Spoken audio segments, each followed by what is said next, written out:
Hey everyone, tonight we're starting somewhere small, a secondhand store in a forgotten corner of Vermont.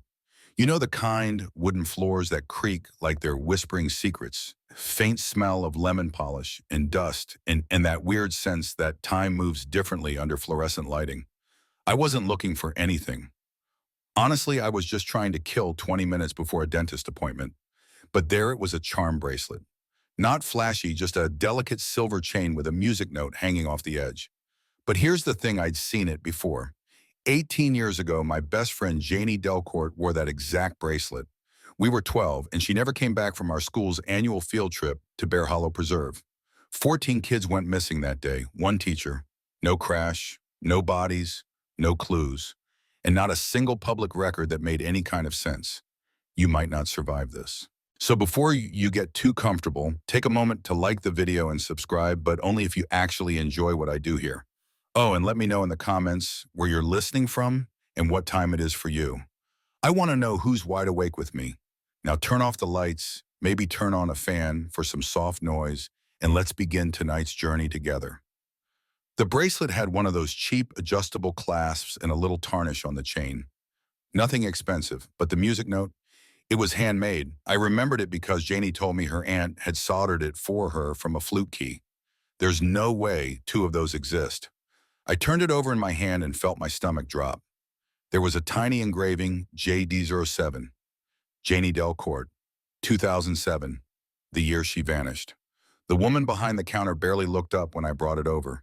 She was humming along with a cassette of Hotel California, completely unbothered. Found this in the jewelry bin, I said, trying to sound casual. She glanced over. $5. I didn't even hesitate. Slapped the bill down and walked out the door with that bracelet burning a hole in my hand. Now, if this were a movie, I'd go straight to the police and a gritty detective with a 5 o'clock shadow would dust it for DNA. But this is real life. And in real life, they'd laugh. Could be a knockoff, they'd say. Coincidence. So I didn't go to the cops. I went home. Well, home is a generous word. My dad still lives in Delpine, a small town with 3 traffic lights, 1 diner, and a deep resistance to change. He hadn't seen me in nearly 7 years, not since I left for college, and said I wouldn't come back. I pulled into the driveway just as the sun dipped behind the pines. His house looked like it always had siding faded mailbox, crooked wind chime, made of mismatched spoons clinking in the breeze. Comforting in a way. Inside, the air smelled like old wood coffee grounds and pine sol. My dad was asleep in his recliner glasses slipping down his nose, the TV whispering reruns of Jeopardy through closed captions. I didn't wake him. I just sat in the kitchen and stared at the bracelet, heart thudding. I knew what I had to do. It was a long shot, but I needed to look back at photos, at yearbooks, at anything from 2007 that might remind me what we'd been told and what we hadn't. It's strange, the way memory works. You think you've let something go until it shows up in your hand, daring you to remember, daring you to look again. That night I barely slept, not because I was scared, not yet, but because I had that bracelet on the table beside me and it felt like it was breathing. Oh, and here's a weird fact. Vermont is one of the only states that didn't require school buses to have onboard GPS until 2009. Which means if this bracelet really came from Janie, and if the bus she was on was tracked that day, the data might have slipped through before the policy kicked in. The window was small, but not impossible. Funny how bureaucracy works in your favor when you least expect it. Anyway, at 7 a.m. the next morning, I poured myself a bad cup of coffee, wrapped the bracelet in tissue paper, and drove toward the one place I swore I'd never go again, Delpine Middle School. The school hadn't changed. Okay, that's not totally true. There was a new wheelchair ramp, a badly painted mural of forest animals along the sidewall, and the flagpole had been straightened since I was last there. But everything else frozen in time. Even the front office smelled the same laminate paper dry erase markers and that vague lemony scent of industrial floor cleaner. The secretary at the desk was new, maybe mid-40s, dark-rimmed glasses and a cardigan with cat hair all over it. "Can I help you?" she asked, peering over her glasses. I smiled politely. "I'm Claire Wren, class of 2008. My dad was Dan Wren, taught shop." That did the trick. "Oh, Mr. Wren, gosh, how is he recovering?" "Surgery last month. I'm in town to help out." She softened. "Well, give him my best. What brings you back to these haunted halls?" There it was. Haunted. I swallowed. Actually, I was hoping to take a look at some old yearbooks, specifically around 2007. She raised an eyebrow, not suspicious, yet more curious. School nostalgia. More like unfinished business. After a pause, she buzzed me through and led me to the back archive room. You know the type, low-ceiling flickering lights, a box fan that probably failed an inspection 10 years ago. There were plastic tubs, file cabinets with sticky drawers and shelves of yearbooks lined like ancient tomes. Take your time, she said, then turned to leave. Close the door when you're done. The click of the latch sounded heavier than it should have. I pulled out the 2007 yearbook first. Just seeing it made my chest tighten. That forest green cover, the Bear Hollow logo. Our mascot, a cartoon bear with a pencil in one paw and a sapling in the other. I flipped it past the clubs, the cafeteria, candids, the awards pages. And then I saw it. The field trip roster. There were 14 names, all of them, typed neatly under the heading Bear Hollow Nature Excursion, October 12th, 2007. But here's the thing, some names were gone, redacted. Not just blurred out, but black lines drawn perfectly over them with a marker. Same with the teacher's name at the bottom, just Supervisor Baird. I blinked. Could have been vandalism. Could have been a student prank. But something about those lines, how precise they were, how evenly spaced, gave me chills. And weirdly, my own name wasn't there. I was supposed to go on that trip. I remember because I was devastated to miss it, had strep throat and a 102-degree fever. But I'd submitted my permission slip. I should have been on that list. Instead, it was like I'd never existed that week. Now here's where things get tangled. Every adult I've ever met tells you memory is unreliable. But when it comes to trauma, memory is clingy. It roots in deep, like mold, in tile grout. I remember crying in the nurse's office because I was too sick to go. I remember Janie waving at me through the bus window. I remember the sticker on her water bottle. So I took a photo of the list, redacted names and all, and just as I was about to put the book away, I noticed something odd on the inside back cover, a small post-it note, half faded, tucked beneath the plastic sleeve. It said they were never on the map. I sat back on my heels. What the hell was that supposed to mean? Here's your quirky tangent for the night. Did you know that in 2007, Google Maps had just rolled out Street View in 5 cities? Delpine wasn't one of them, which means, ironically, Bear Hollow Preserve, a place that should have been mapped in detail for safety, never really appeared online in any useful way. No trail guides, no satellite view, just a green blob. I closed the yearbook, took another breath, and told myself it was just the beginning of something explainable. Spoiler, it wasn't. Back in the main office, I handed the yearbook over and thanked the secretary. She smiled politely but didn't ask questions. Didn't even peek at the list I'd marked with a paperclip. That's the thing about small towns, they know not to ask. On my way out, I passed the old trophy case. It had a few dusty ribbons, a soccer ball from 1994, and an old flyer for the 2007 Bear Hollow field trip still pinned behind the glass. I leaned in. The date read October 12, 2007. Departure 7:45 a.m. Arrival 30 a.m. Location Bear Hollow Nature Preserve via Route 6. Return 2:00 p.m. There was a number to call in case of emergency. It had been scratched out. I walked out the door with a knot forming in my chest and something else forming in my brain, the certainty that this wasn't just a forgotten tragedy. It was a covered-up one. Oh, and here's your moment of aging-related wisdom. The older you get, the easier it is to spot silence in a conversation. When I was younger, I thought people didn't talk about the field trip because they were sad. Now I realize they didn't talk because they were told not to. Back at my dad's place, I did the one thing I told myself I wouldn't. I opened the storage closet under the stairs. Now I should mention my dad is a lot of things. Stubborn, resourceful, a terrible cook.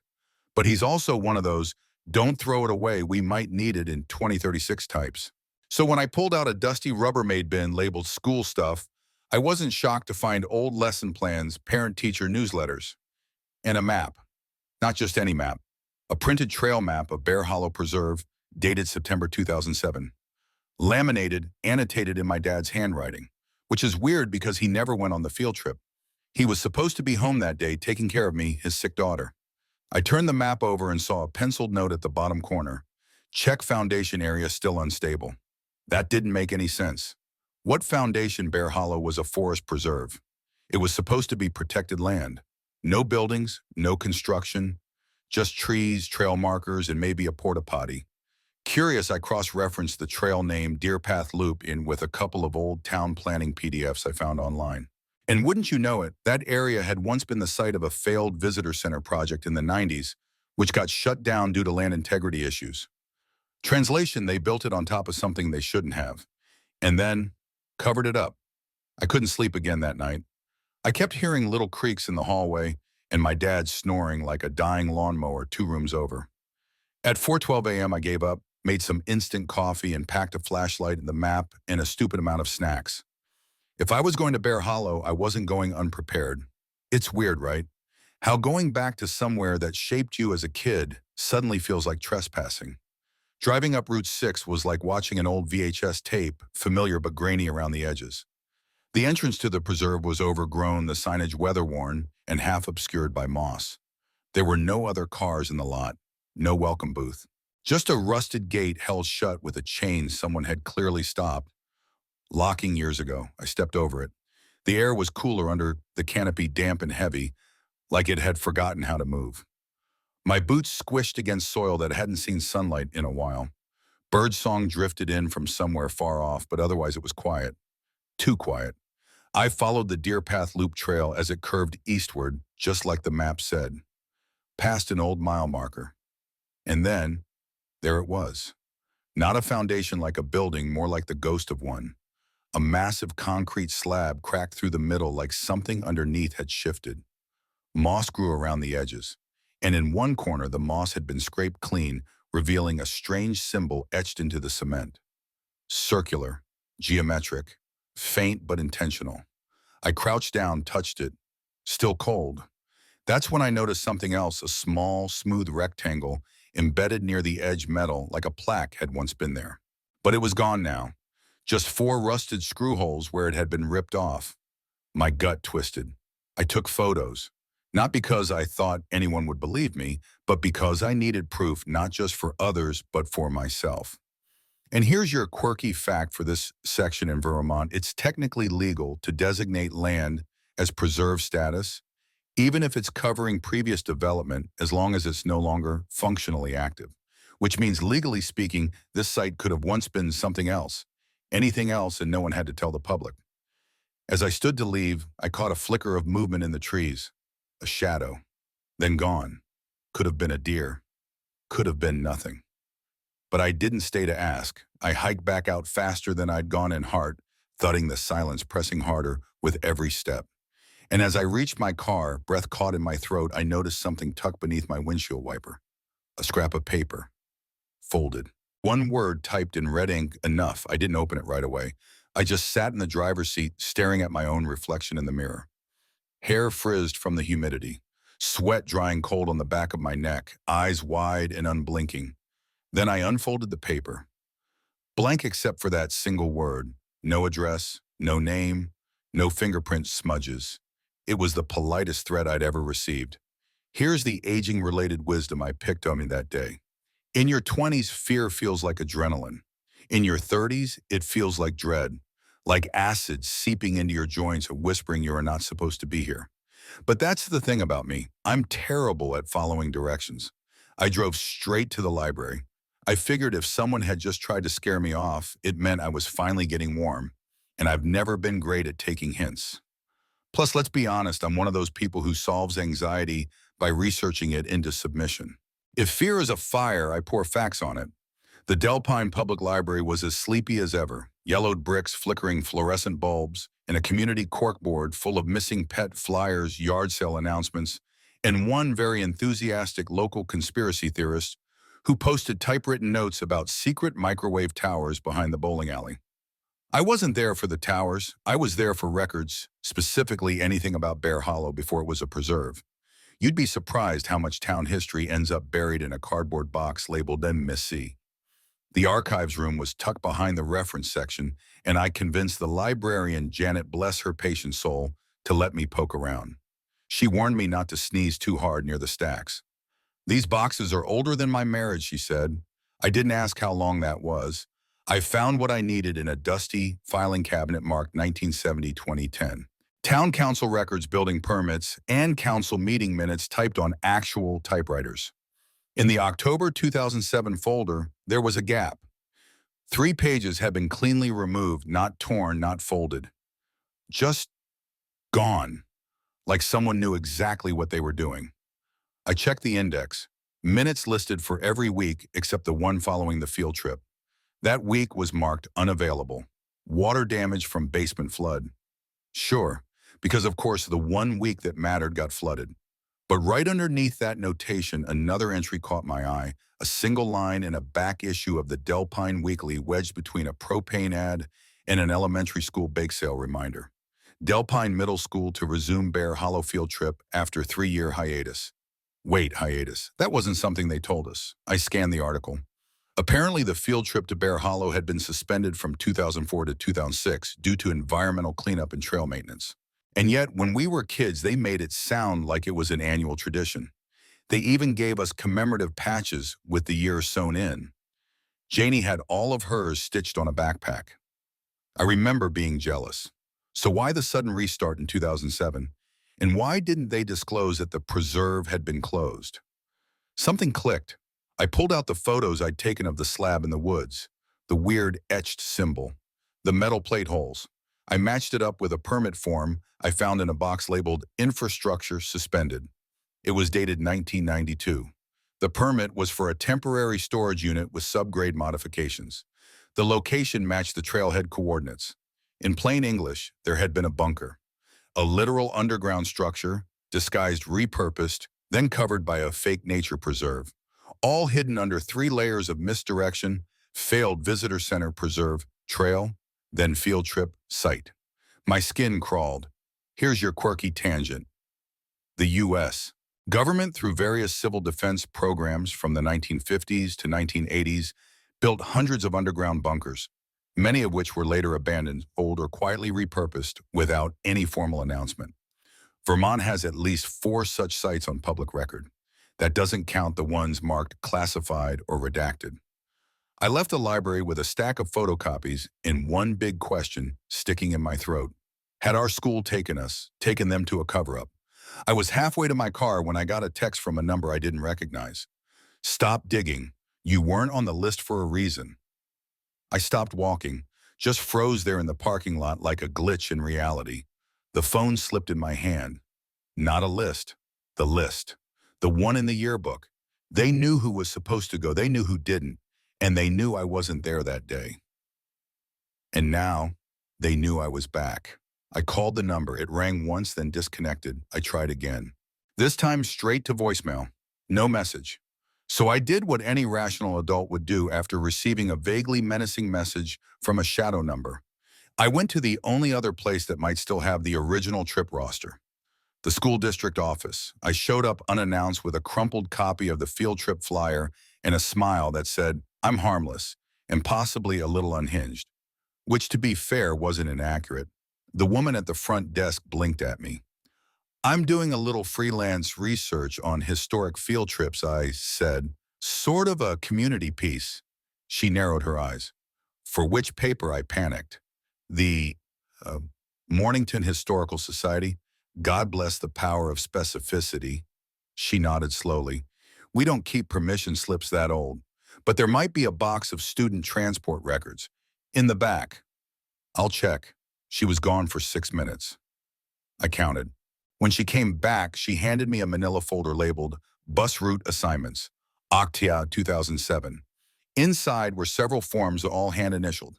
Bus assignments, driver logs, and at the bottom a printout labeled Field Trip, Bear Hollow.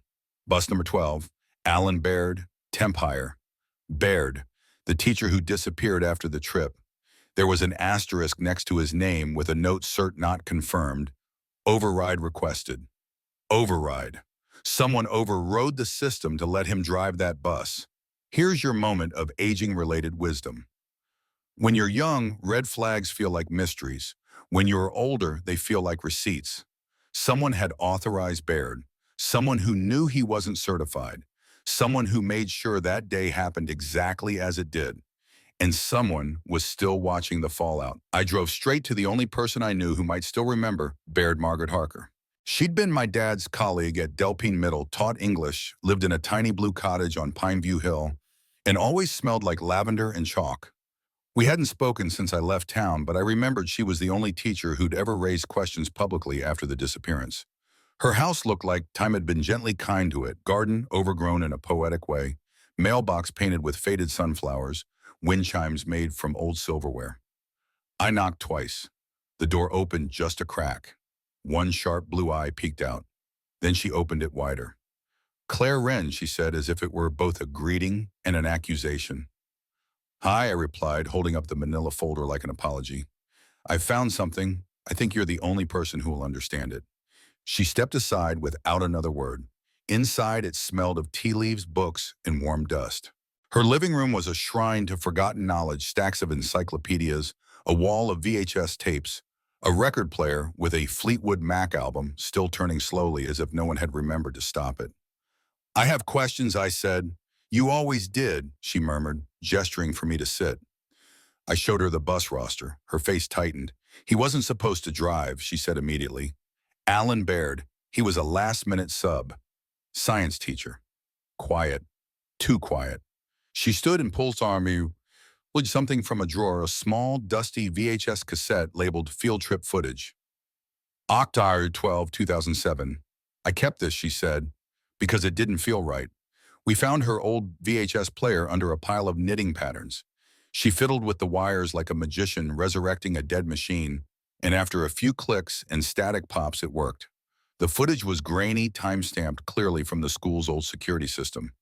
It showed Bus 12 pulling out of the lot at 7:47 a.m. and Baird unmistakably him climbing into the driver's seat. The camera angle didn't show the kids' faces clearly, but one thing was obvious: he didn't take the main road toward Bear Hollow. He turned onto a side route, one that wasn't on the itinerary. Margaret hit pause. "That's not the way," she whispered. I stared at the screen. Even through the static, something felt off. The angle, the speed, like the bus knew it wasn't going to Bear Hollow. "Did anyone else see this?" I asked.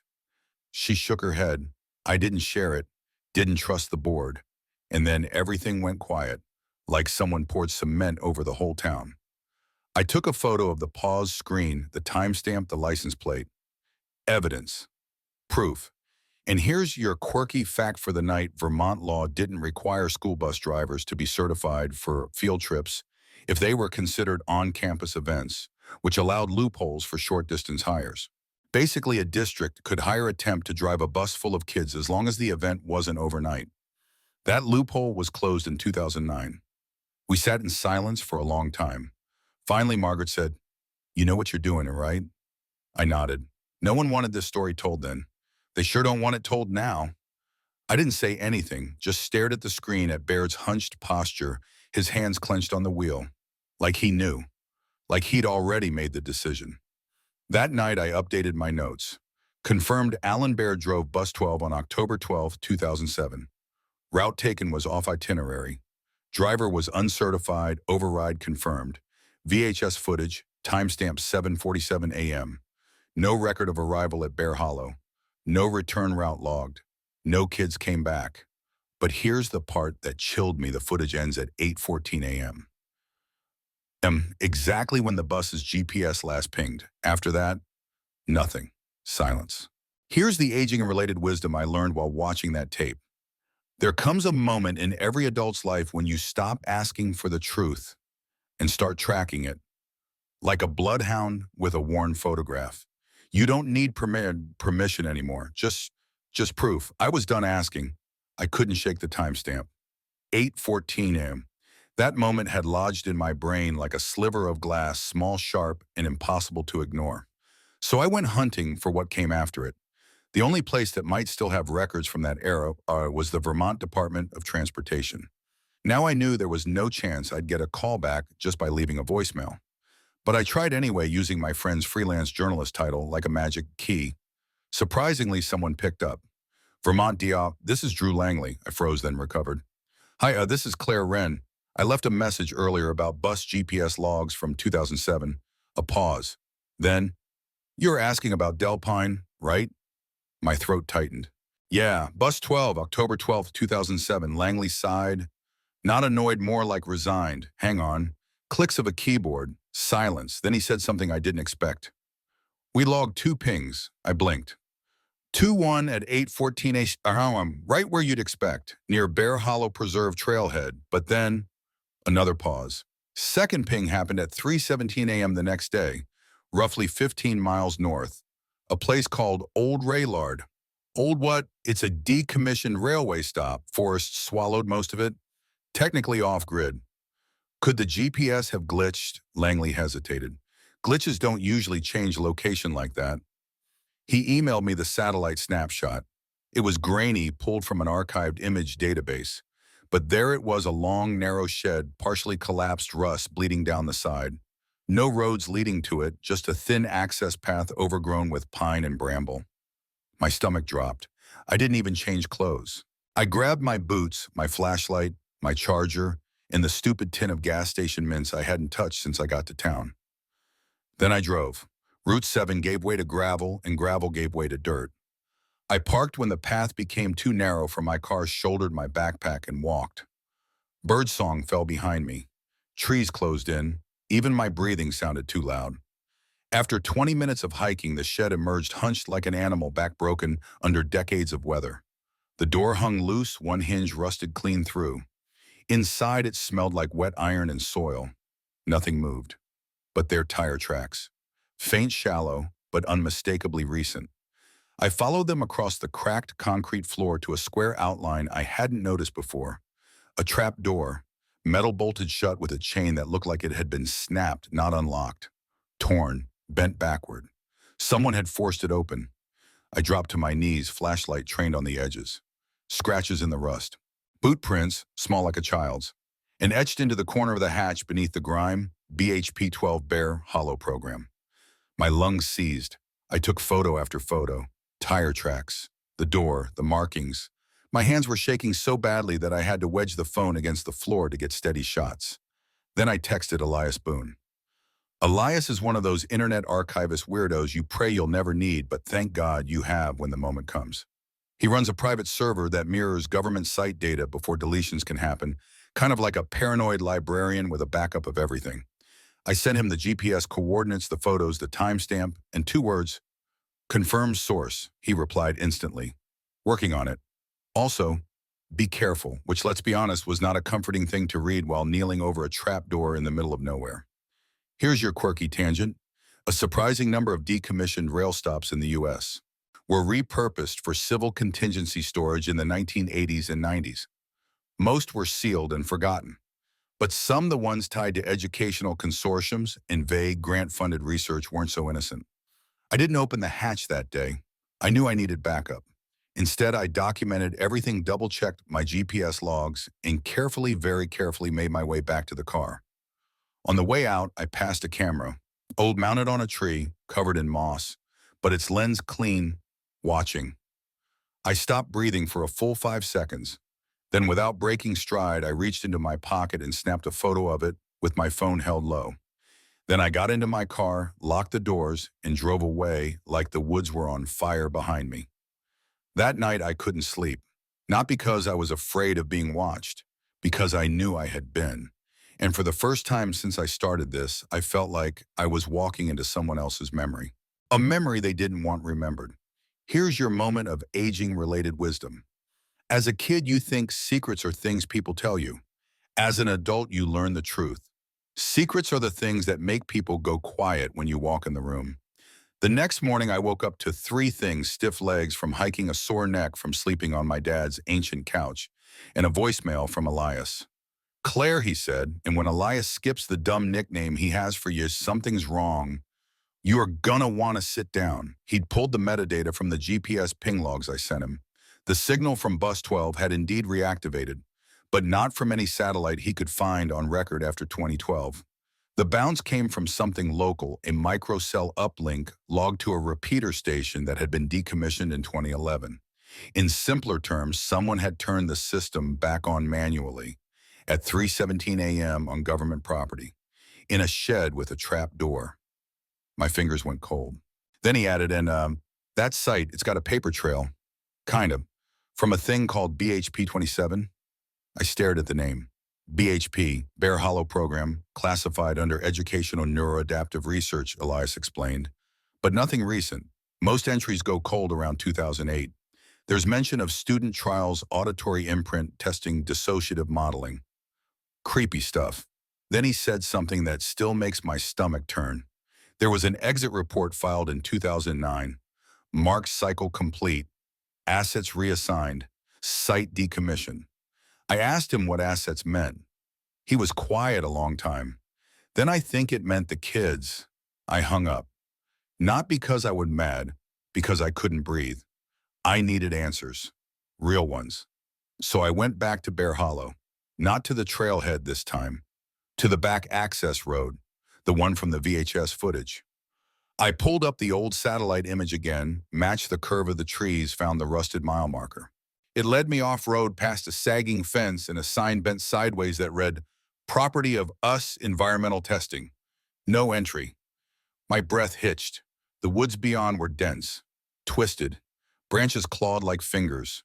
Light barely filtered through. The further I walked, the colder it got. Not weather cold, memory cold. That strange, humid chill of a place that had been sealed away too long. And that's when I saw it. A rusted gate collapsed inward. Beyond it, a concrete structure, barely visible under moss and ivy, half buried but not erased. I walked toward it, flashlight trembling in my hand, and stepped into what looked like an airlock, no signage. Just a narrow hallway leading downward like the world itself was folding inward. And on the floor, a charm. Another silver music note. But this one was bent, scratched, different. My fingers shook as I picked it up. Checked my pocket. Janie's bracelet was still there intact, which meant this wasn't hers. Someone else had made it down here, and they didn't make it out with all their things. Here's your quirky fact. During the 1970s, several sensory modulation programs funded by educational reform grants used music as a tool for behavioral correction. Some studies suggested certain frequencies could induce compliance. The ethics of those studies were questionable at best. I took a deep breath and turned the corner. That's when my flashlight flickered just for a second and everything went black. Total darkness. I froze. Every sound became too loud. My breath, the distant creak of settling concrete, and beneath it all, something else, a hum. Faint, electrical, active. I pulled out my phone, flicked on the flashlight app. Weak light spilled forward in a cone. And there, just 10 feet ahead, a room. Observation room B. The door was open. Inside were chairs bolted to the floor, restraints still hanging. A two-way mirror cracked across the middle. The kind you only see in cop shows or in places where no one's supposed to ask questions. And on the chalkboard, one word, written in small, messy cursive, loop. I stared at it until my eyes burned. Did Janie write this? Did someone else? What did it mean I didn't have answers? Just more spirals, more hallways, more paths I hadn't dared take yet. But I did have one name. In a corner, scratched faintly into the cement wall, not written carved, were the initials J.D., Janie Delcourt. She was here, which means the others might have been too. And maybe they'd never left. Here's your aging-related wisdom for today. The deeper you dig, the more you realize that adults, the ones who swore to protect you, who smiled at parent-teacher night, are often just kids with better disguises. And some of them lie. I made it out of the bunker. Barely.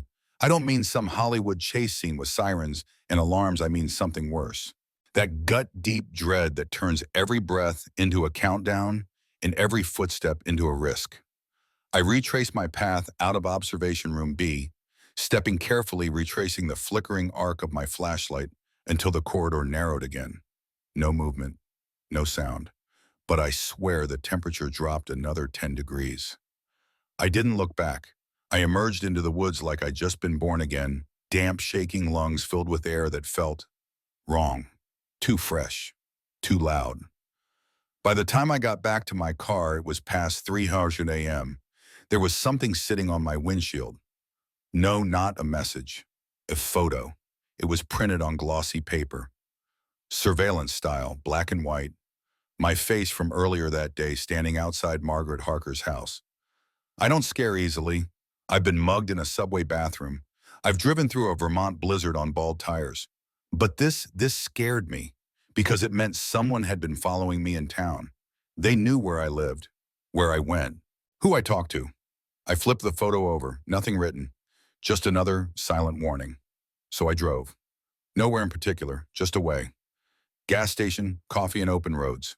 Until I ended up at the edge of a town I hadn't thought about in years, Mornington. Small, sleepy rich with colonial guilt and one hell of a town hall archive. More importantly, it was home to Eleanor Rutherford, a name I hadn't heard since I was a kid. She was on the original school board during the Bear Hollow incident, a name buried in the footnotes of budget meetings listed as consulting researcher in several education grants from 2005 to 2007. And get this, her field cognitive compliance theory in controlled group environments. You know, cults. I didn't knock on her door because she didn't live there anymore. Her house was empty. At least it looked empty, but the screen door creaked open like it had been waiting. Inside, the air was wrong, cold in a way that wasn't temperature, sterile, too still. There were boxes, files, cabinets, and in the middle of the living room, an ancient cassette recorder still humming. I pressed play. A voice crackled to life, not Eleanor's, not one I recognized, but young, female, shaky. "We're still here, we never left. He says it's not morning yet, we have to wait for the signal." We loop again tonight. I stopped the tape. My hand was trembling. I opened the nearest file cabinet and saw stacks of folders labeled BHP, all with case numbers, all with ages, all children. BHP 05, BHP 09, BHP 12, Delcourt Janey. I opened hers. Vitals, behavioral reports, emotional response patterns. A drawing of a bus repeated 3 times with slight distortions in each. Windows blacked out in one. Trees twisted in another. In the last, the bus had no wheels. Under it, it doesn't need wheels where it goes. I swear I felt my soul step back from my body for a second. I took photos of everything. No time to be careful. Just document everything. In the back of the folder, a sticky note, terminate cycle, site to be sealed by Q1 FY09. No press. Here's your quirky tangent. Did you know there's no federal requirement for how long school boards have to retain field trip records? It varies by state. Vermont's is 7 years. After that, shred bin. I should have stopped then. Should have turned around, walked out, burned the house down, and driven west until the road turned orange. But I didn't, because in the corner of the room was an old corkboard, and pinned to it 14 school photos. The missing kids. Each one had a paper tag underneath, not names. Compliant, erratic, subject relooped, voided, and then one Janey with no tag, just a circle drawn in red ink around her eyes. My hands were numb. I stuffed the folder into my backpack along with the cassette and the printed surveillance photo. I was halfway to the door when I saw a motion sensor light flicker in the backyard. Someone was coming. I slipped out the front and ran. No shoes, no flashlight, just instinct. I drove back to Del Pine like a fugitive, heart in my throat. And as I pulled into my dad's driveway, I saw something I hadn't seen in years. His old filing cabinet, the one marked student safety, internal. I yanked it open and flipped through decades of paranoia and caution. And at the back, A form, signed by Eleanor Rutherford, subject Alan Baird, assignment transport compliance trial. Date October 12, 2007. Method non-disclosed navigation override. Outcome successful ingress. Loop activated. I dropped the paper. Loop. That word again, not just from Janey's drawings, not just on the chalkboard. It was in the paperwork. My dad had known, not everything, but enough. Here's your aging-related wisdom. The difference between a conspiracy theory and a cover-up is documentation. And once you've got paperwork with signatures, that's not paranoia anymore. That's a case file. I didn't sleep that night. I didn't even try. I sat at the kitchen table with the folder open in front of me, Janey's file laid out like a map of someone's stolen life. The tape recorder was still humming from my bag. And my dad, God bless him, had no idea I'd found the one drawer he never wanted anyone to touch. I couldn't ask him about it. Not yet. Not until I knew what I was walking into. Instead, I pulled out the surveillance photo and laid it next to the transport form signed by Eleanor Rutherford. One image showing someone watching me. One piece of paper proving they'd watched all of us for years. At 5:02 a.m., I got another text from Elias. Claire. I ran the name Rutherford through a deeper archive. She was listed on an oversight committee for something called Morph 2. Experimental conditioning for juvenile groups. Ran out of federal oversight mid-2000s. I replied, what kind of conditioning? He sent back memory loop induction, repeat environments, sensory reset. Claire, they weren't just abducted, they were studied. My stomach turned. Suddenly, Janie's drawing of the bus without wheels made sense. They weren't on a ride. They were in a circuit, a loop, like a song that restarts before it ends. I packed everything, the files, the VHS tape, the charm, the photo, and drove out before the sun had fully cracked the horizon.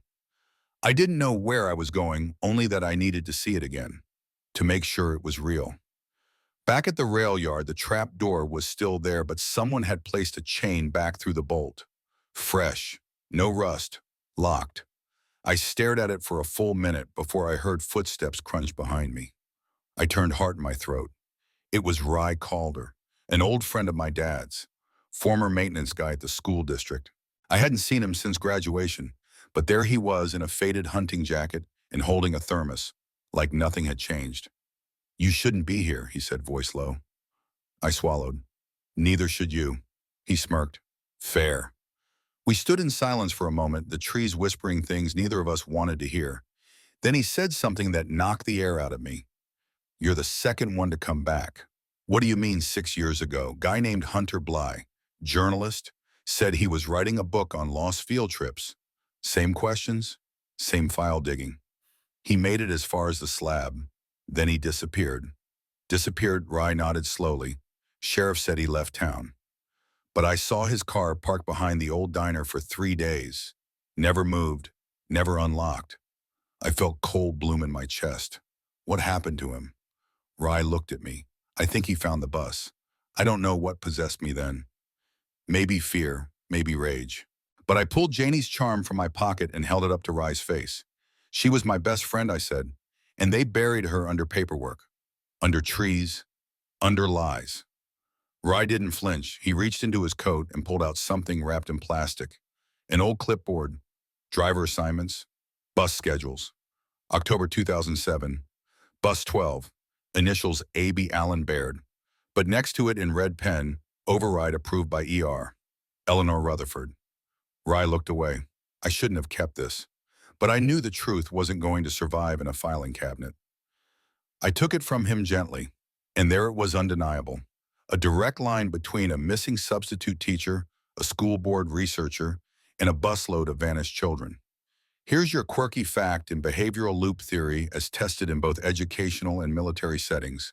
The brain adapts to repeat stimuli by suppressing new memory formation, which means in layman's terms, if you keep a subject in the same environment long enough, they stop questioning the loop. It becomes reality. As I stood there holding the clipboard, a horrible idea took shape in my mind.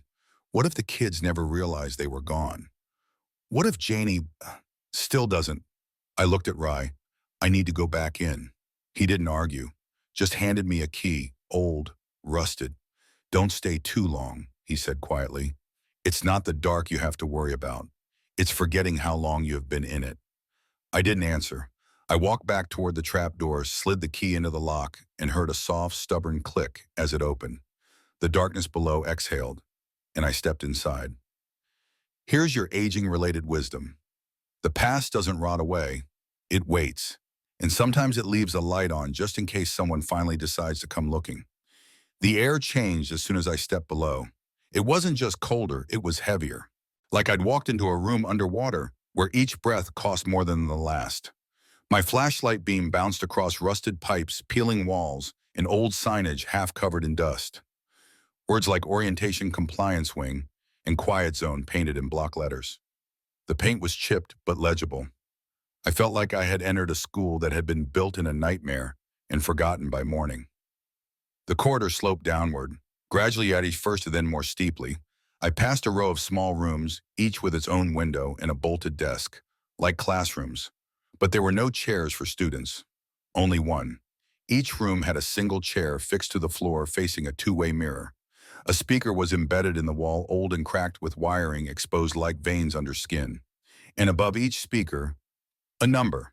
Subject 01, Subject 02, Subject 14. 14 rooms, 14 kids. I stopped in front of Subject 12. The door was half open. Inside, the walls were covered in writing, thick, scrawled loops, like someone had written the same phrase over and over until the pen ran dry. Still on the bus. Still on the bus. Still on the bus. Hundreds of times. On the back wall, different handwriting. Shakier added a new line. The wheels don't turn, but we move anyway. I wanted to run. Instead, I took out Janie's file, opened it to the page with her final psychological evaluation, and read it again. Subject exhibits clear signs of temporal confusion. Believes herself to still be on field trip. Compliant under auditory guidance. Responsive only when musical stimuli introduced. They weren't just observed. They were controlled. A hiss of static came from down the hall. I froze. Not from my gear from here.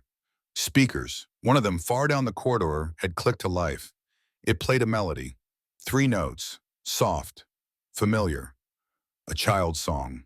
I knew that tune. The wheels on the bus. My body turned cold. I wasn't afraid. I was furious. This wasn't an experiment. It was a cage, and someone had built it. I followed the sound down the corridor to the end chamber. This door was different, metal reinforced, no observation window. Just a keypad, long dead. But someone had propped it open. Inside the bus, the actual bus 12, parked underground like it had been lowered through the ceiling. Its paint was faded. Its tires were deflated. But the windows blacked out. Not tinted, painted, as if to prevent anyone inside from seeing the outside. I stepped toward it.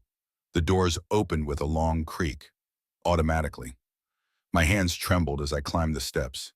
Every seat was intact, every row numbered.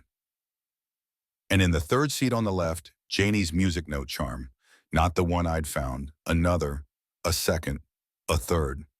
How many had there been? I turned slowly to face the back of the bus. Something had been carved into the emergency exit door. Deep, almost violent. We never arrived. My throat closed. I couldn't look away. That's when I noticed the names scratched into the metal under the windows. Every kid, all 14. N. Boyd, M. Roas, T. Nguyen, C. Ellis, or Becker. And Janie, J. Delcourt. I snapped photo after photo documenting every inch. If I didn't make it out, someone needed to know. Here's your quirky fact. Underground transit simulators were tested in the 1980s for military readiness education. The Pentagon dropped the program after 3 months due to adverse psychological effects.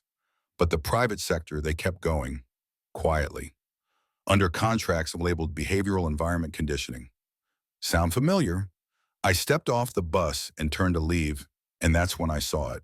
A figure, in the corridor, still, watching. I couldn't see their face, only the outline. Tall, male, still, then gone. I ran. Back through the looped writing, through the sloped hallway, past the compliance chairs and walls, still whispering with static. When I reached the surface, the sun had finally risen pale and thin, like it wasn't sure it should show up today. I looked behind me. No one followed, but something stayed. I uploaded the photos to 3 separate cloud drives, sent backups to Elias. Then, as I sat in my car, I opened a new note and wrote, "They didn't disappear. They were removed. Not from the world, from time." Here's your aging-related wisdom. You spend your youth thinking people disappear when they die. But the truth is some are erased while they're still breathing, made invisible by systems designed to keep them that way. And I wasn't invisible anymore. I didn't go home. I didn't go anywhere familiar. Instead, I sat in my car at a rest stop 40 miles out of Delpine, watching trucks blur by on the highway, the sun too bright for the things I'd just seen. My hands were still dirty from the bunker, and I hadn't realized until that moment that I was clenching the steering wheel like it was a lifeline. The images replayed in my mind one after another. The scratched seats, the blacked out windows, the charm, the names. I tried to call Elias. No answer. I texted him instead. "They're still down there. I don't think the loop ever stopped. 3 dots appeared, then vanished. Then my phone buzzed, not a reply, an email notification. Subject urgent. BHP files synced to external. From Elias Boone attachment, BHP 27, diaginternal.zip. I opened it with my heart pounding. Inside were scans, dozens of them, diagnostic logs, EEG readouts, handwritten notes labeled cycle disruption, risk, and non-compliant, subject JD12. One page in particular caught my eye, a transcript, an interview with subject JD12, date 11/03/2007, interviewer ER. Do you remember the bus, JD12? It smells like crayons. ER, where did it take you, JD12? We didn't get there. ER, why not JD12? Because he took a turn. The trees changed. ER, who took a turn, JD12, the man. The one who doesn't blink, ER. Can you describe him, JD12? He said we have to try again, until it works. ER. What works, JD12? The feeling, the moment when no one moves. I froze, no one moves. My mind went back to the drawing, the bus without wheels. Not traveling, replaying. If this was conditioning, it was so far beyond unethical, it might as well be ritualistic. And Janie, she had resisted it. Non-compliant. The only one. There was one more line in the transcript scrawled in red ink at the bottom, like someone added it after the fact. Subject may retain external awareness. Terminate if recall persists. I dropped my phone. For a moment, I couldn't move. Janie wasn't just a number. She was a threat to the system, to the loop, to the story they'd built. And she fought it. Somehow she fought it long enough for her charm to reach the surface. I knew what I had to do. There was one name that hadn't come up yet, not directly, but was in every signature block, every permit, every grant. Eleanor Rutherford. She hadn't just signed forms. She'd built this, funded it, and then vanished. But according to Elias's metadata pull, one last document, a supply order marked Site Maintenance. Q1 2024 had been traced to a Mornington estate. Her estate, the one I'd already been in. So I went back. This time in daylight. It was a risk, but it felt like the only shot I had at pulling this thread to its bitter end.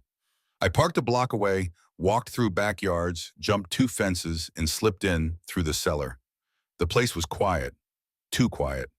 Dust hung in the air like static. The only sound was the faint hum of a generator. And then I heard something else. Footsteps. Above me. Slow.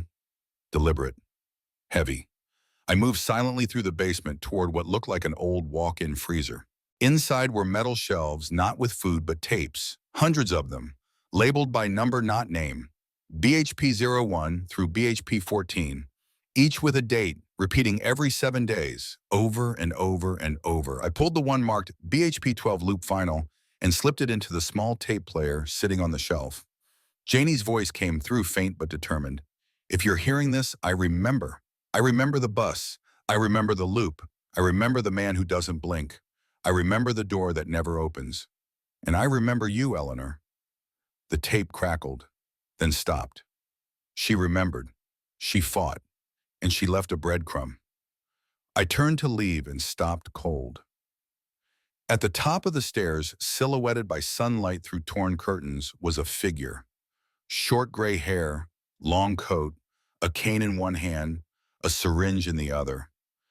Eleanor Rutherford, not dead, not gone, and definitely not done. She didn't speak, just tilted her head slightly, the way someone might admire a problem they thought they'd solved years ago. Then she said, "You weren't supposed to be there." I ran, dropped the tape, bolted through the side hall, shattered the back door window with my elbow, and hurled myself into the alley. I didn't look back. By the time I got to the car, blood was running down my arm from glass cuts, but I didn't care. I drove like fire was licking at my tires. And through it all, one line echoed over and over in my head, the line Janie had spoken into that recorder. I remember, here's your aging-related wisdom. When we're young, we think memory is a vault, but the truth, it's a matchbook. One spark, one wrong drawer opened, and the whole thing burns its way out. I didn't stop driving until I hit the coast. The ocean felt like the only thing big enough to hold the weight of what I knew now. I pulled over near a rocky cliff to cut the engine and just listened. Seagulls, wind, water crashing below, real sounds. the opposite of the artificial quiet I'd found underground. I wasn't sure if Eleanor was following me. I wasn't sure it mattered anymore, because what she'd built, what they'd all built, was bigger than one person.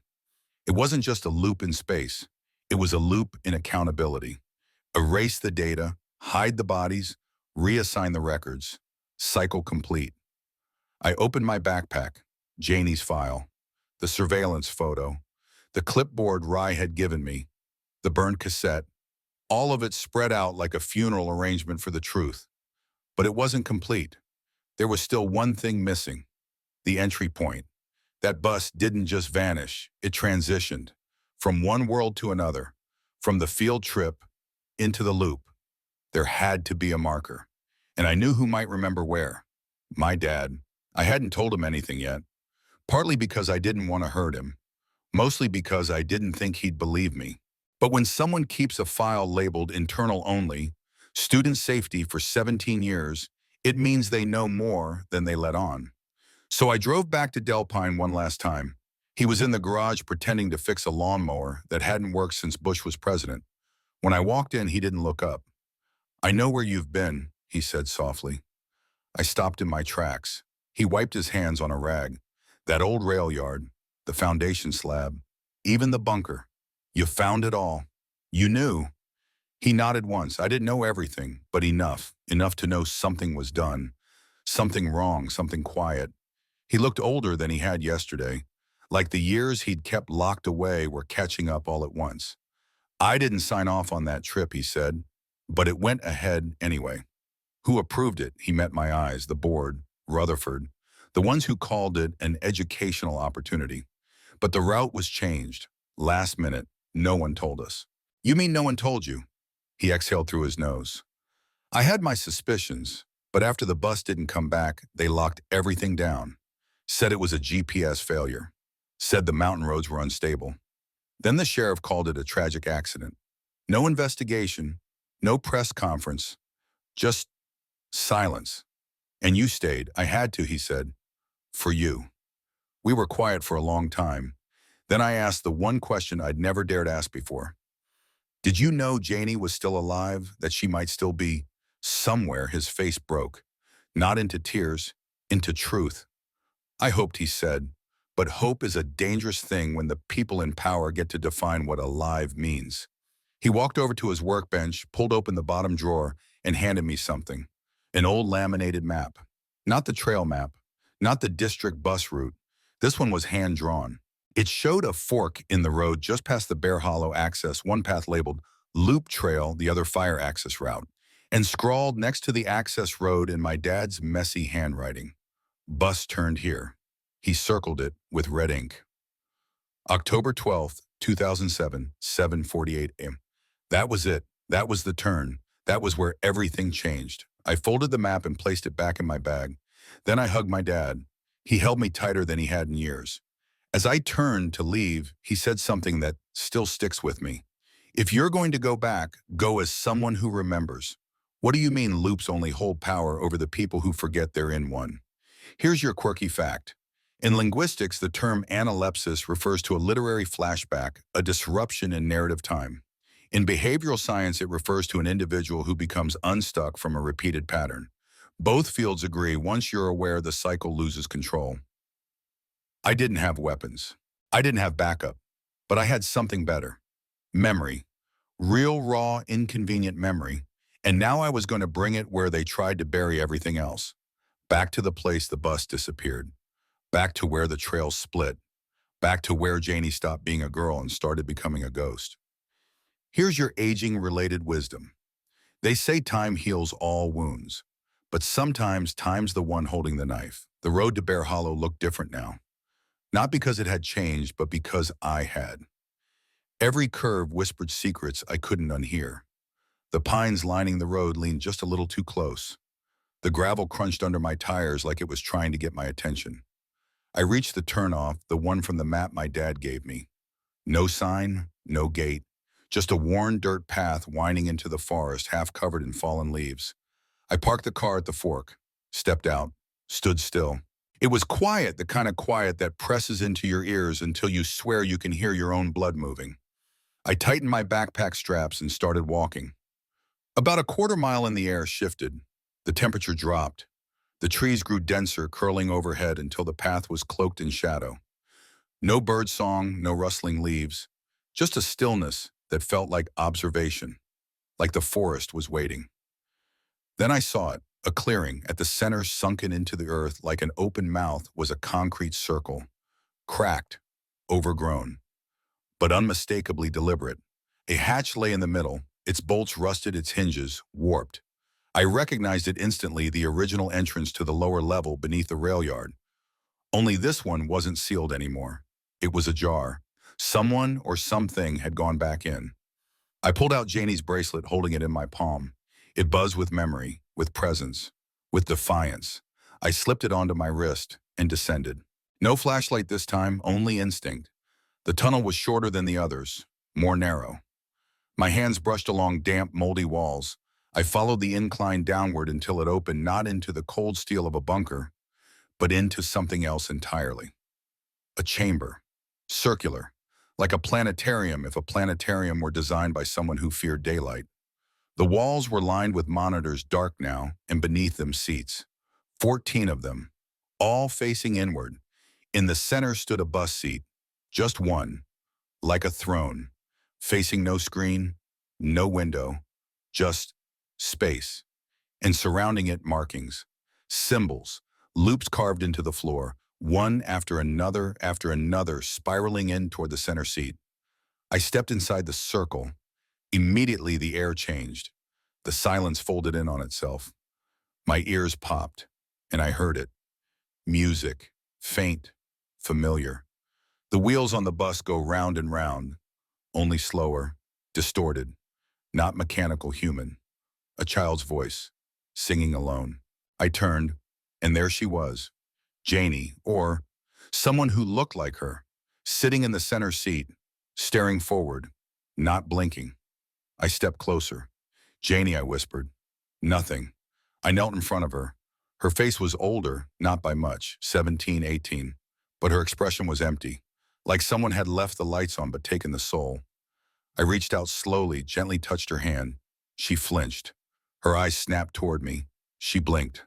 Once. Twice. Then Claire. My throat caught.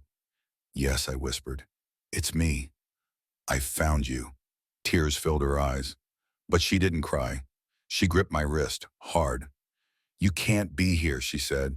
If you remember, you'll get stuck. I'm not stuck, I told her.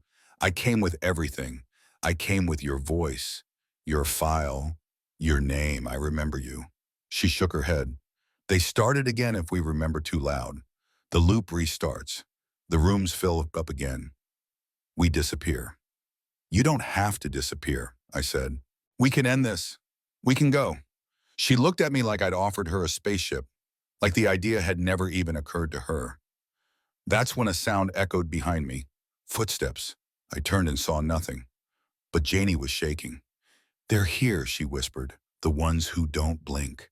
The lights above us, dim, ancient fluorescence, flickered, then began to hum. The walls buzzed with static. I stood up, pulling her hand. We're leaving. She didn't move. I can't. You can. I pulled her harder. She stood, wobbled, and then steadied. The air around us felt like it was fighting back, like something old and hungry and threatened by motion. I dragged her to the tunnel. The lights strobed now, erratic, chaotic. As we climbed, the speakers overhead crackled to life. A voice, flat, toneless, said, "Cycle breach detected. Realignment initiating." I didn't stop. Janie didn't stop. The voice grew louder. "Cycle breach detected. Loop integrity compromised." And then terminate process. We hit the hatch. I pushed it open with everything I had. We exploded into the forest, into light, real light, daylight. And in that moment, the humming stopped. The forest exhaled. Janie collapsed into my arms, sobbing, and I held her like we were the last two real people left in the world. Here's your aging-related wisdom. Sometimes escape isn't about speed. It's about knowing the way out and remembering who you are when the world keeps trying to convince you otherwise. We didn't speak for the first 10 minutes, Janie and I just sat at the edge of the clearing, backs pressed against a moss-covered boulder, her body trembling against mine. She didn't look at me, just stared at her scraped palms like they belonged to someone else. She wasn't okay. Of course she wasn't. But she was real, present, here, and that for now was enough. I handed her the bottle of water from my bag. She took it with shaking hands, sipped it, then looked at me. Truly looked at me for the first time. "You came back," she said softly. I nodded. "You called me." "I don't remember doing that." I smiled, sad, tired. "You didn't have to." She leaned her head against the rock, eyes fluttering closed. "I used to count loops," she said. "At first I thought it was days. Then I realized it was resets. Every time someone got too loud, or cried too much, or asked where their mom was. That's when it started again." She paused, her voice dropped. "Sometimes it started for no reason at all." I felt my heart splinter. "What happened to the others?" I asked. She was quiet a long time, then barely audible. "Some stopped talking, some started singing. One day I woke up and they were just gone." I swallowed hard. "Do you think they—" "I don't know," she interrupted. I stopped asking. That was the only way to stay sane. If you asked questions, they rewrote you. That phrase, "rewrote you," hit like a cold blade. They had scripts, she added, phrases they made us say. They changed them sometimes, but always simple, like "field trips are fun" or "we trust the driver." I closed my eyes. It made sense.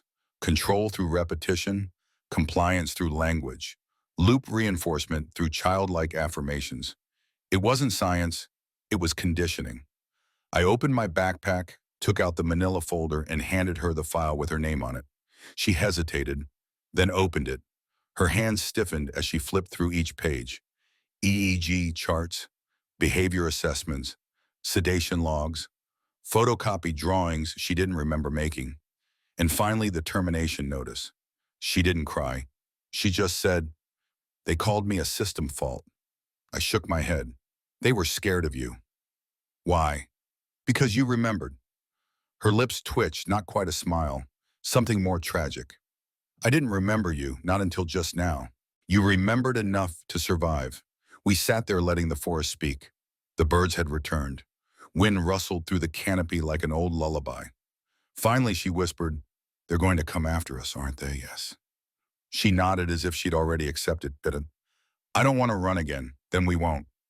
I opened my laptop, tethered it to my phone, and pulled up Elias's private Dropbox. Janie watched in silence as I uploaded the photos, the documents, the VHS conversion, and her voice recordings, all of it into a shared folder, labeled BHP EXP, Evidence of Psychological Detention. Program 2007-2009. Then I hit send all. To journalists, to whistleblowers, to internet archivists, to everyone. Janie blinked. Just like that, I nodded. Just like that. Here's your quirky fact. In the early 2010s, a research group discovered that whistleblower emails sent in bulk to independent bloggers and archivists were more likely to survive long-term deletion than single reports sent to mainstream media. The redundancy makes the truth sticky. We made the truth sticky, and then almost in sync, we both turned our heads. A sound, far off, a low rumble, not thunder, engines, multiple. I stood. Janie stood beside me, less afraid now, more grounded, more herself. I looked at her. "We can run, or we can show up." She smirked, actually smirked. "I've been stuck underground for 18 years. I think it's time I stood up." We walked back toward the road, and as the first black SUV broke through the trees, I raised my phone and hit live, streaming to every platform Elias had built fail-safes into. The truth wasn't just sticky now, it was viral. And if they erased us again, it wouldn't matter, because the story was already out. Here's your aging-related wisdom. When you're a kid, truth feels like a secret you're not allowed to tell. But as an adult, you learn truth is a flame, and when you light it, the shadows burn. They didn't speak. Not at first. 3 black SUVs, tinted windows, unmarked plates. They parked in a neat row along the edge of the clearing, doors clicking open one by one. 4 men, 1 woman. all dressed in identical charcoal gray suits, earpieces curled behind one ear like bureaucratic snakes. The kind of people who didn't ask for permission. They didn't look surprised to see me. They didn't look surprised to see Janie either. But Janie looked like fire. She stepped forward before I could stop her. "You sent someone to give my dad $5,000 in a fake grief counselor," she said, voice calm, firm. "You forged a death certificate and told the town I ran away. You mailed my mom a bracelet in a padded envelope with no return address." One of the men shifted slightly, like her words had landed harder than he expected. She didn't pause. "I was 12. Silence. Then the woman, older, maybe late 50s, silver streak in her hair, took one step forward. "Ms. Delcourt, you have no idea how unstable the original program became?" Janie cut her off. "No, you have no idea how I survived it." They stood there facing each other, 2 generations of defiance and damage. I stepped in. "Don't bother threatening us. The data's already out. We've got mirrored backups in 5 countries. And a journalist live streaming a panel right now on state-enabled cognitive detainment." The silver-haired woman looked at me with something between contempt and acceptance. Not anger, calculation. "You won't make people believe you," she said. "I don't need to," I replied. "I just need to make them ask questions." That hit her. She turned slightly, gave a silent nod to one of the men. They didn't attack. They didn't arrest. They retreated, doors open, engines started. One by one, the SUVs pulled away, swallowed by forest and fog. They didn't want to finish the fight on camera. They wanted it quiet. And I had made it loud. Janie exhaled shaky long. She turned to me, and for the first time since I pulled her out of that underground world, she looked like someone capable of imagining tomorrow. "So, what now?" I smiled. "Now we get your life back." She laughed, soft, fragile, real. And we walked back toward the trailhead, step by step, through a world that didn't feel quite so buried anymore. Here's your final quirky fact. In psychology, emergence describes the moment a person regains conscious agency after prolonged dissociation. It's messy, it's uncertain, but it always begins with a single undeniable truth: I'm still here. And Janie, she was. We both were. And in the days that followed, as the story spread, as podcasts latched on, as obscure FOIA requests went public, as old officials scrambled for words they hadn't rehearsed in decades, something even stranger happened. Others came forward. Parents, siblings, custodians. One man from Maine who said he remembered a bus that drove by his store every Friday for 2 years, but never let the kids off. People remembered. Because sometimes all it takes is one survivor to unlock a memory everyone else had been taught to suppress. We gave them that key. And Janie, she chose her own name again. She deleted the Subject 12 bomb identity from every file we recovered, replacing it with one word: alive. Here's your aging-related wisdom. Survival isn't the end of the story. It's the first page of a brand new chapter. It's quiet now, the kind of quiet that doesn't scare me anymore. Janie's bracelet sits on my nightstand not as a relic, but as a reminder that even the smallest artifact can carry a lifetime of truth. Sometimes I still wake up from dreams of that bus. I hear the engine hum. I feel the seatbelt tighten. I see the trees stretch in impossible directions. But now when I wake, I don't feel lost. I feel found. Because memory, real memory, doesn't erase. It echoes. And when enough voices speak the same echo, even the deepest silence has to answer. So if you're still with me, still listening, still awake in the dark hours, you're not alone. You never were. Someone else remembers too. Someone else is looking back. And wherever that bus is now, wherever it might have gone in those missing years, one thing is certain: it's not coming back, because we came back instead. We brought the story, we brought the light, and we're not going quiet again. Not ever. Good night, friends. Rest easy. You're safe now.